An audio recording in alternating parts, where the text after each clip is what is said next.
नाम की अम्मा अम्मा नाम की बोलो মিষ্টি কুমড়া এটা मिष्टी कुमड़ा হ্যাঁ এটা এখন চিকন করে কেটে নেব দেখবা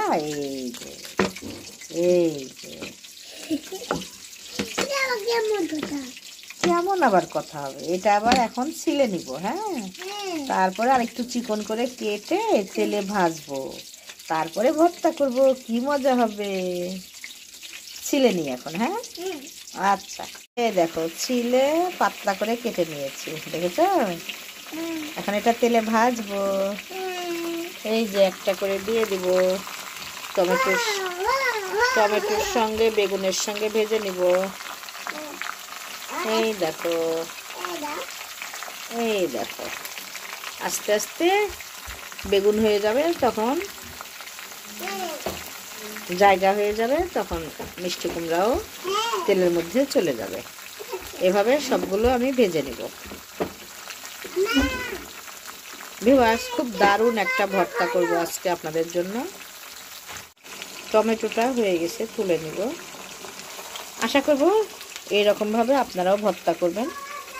খুব দারুণ হবে গরম ভাতের সঙ্গে একটু ঘি নেবেন আর এরকম চাট ভর্তা দিয়ে গরম ভাত খাবেন অসম্ভব টেস্টি এই ভর্তা মিষ্টি কুমড়াটা উল্টিয়ে দেব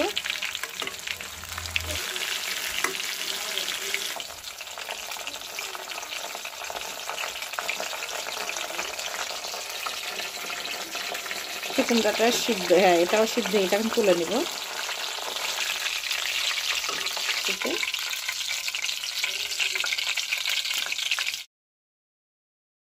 টমেটো আছে বেগুন আছে পেঁপে আছে মিষ্টি কুমড়া বেগুন টমেটো এগুলো কি করবে এখন ভর্তা হ্যাঁ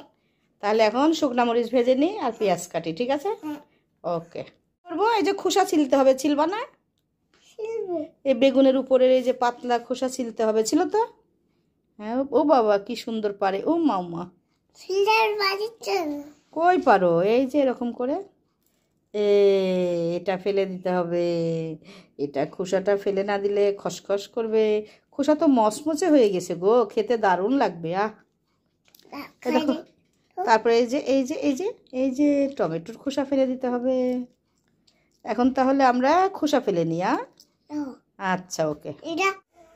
শুকনো মরিচটা লাল মচমচে করে ভেজে নেব শুকনো মরিচ ভাজা হয়ে গেছে ভিউয়ার্স তুলে নেব তার আগে চুলাটা বন্ধ করব দেখুন তেলের কাজ করলে কিন্তু চুলায় তেল একদম জড়িয়ে যায় ছিটে ছিটে পড়ে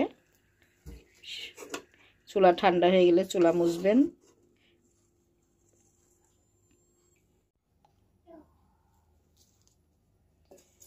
চার পাঁচ কোয়া রসুন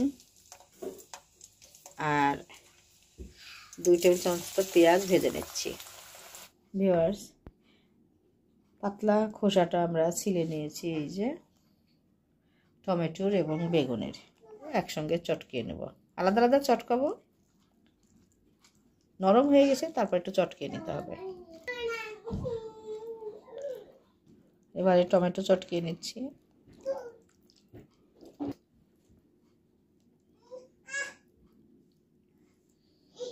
একদম এত সুন্দরভাবে গলে গেছে টমেটো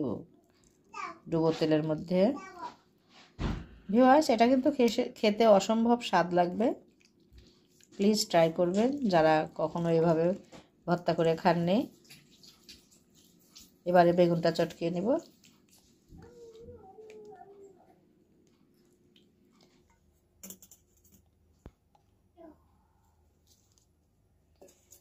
চার পাঁচ কোয়া রসুন আর 2 টেবিল চামচ পেঁয়াজ ভেজে নিচ্ছি।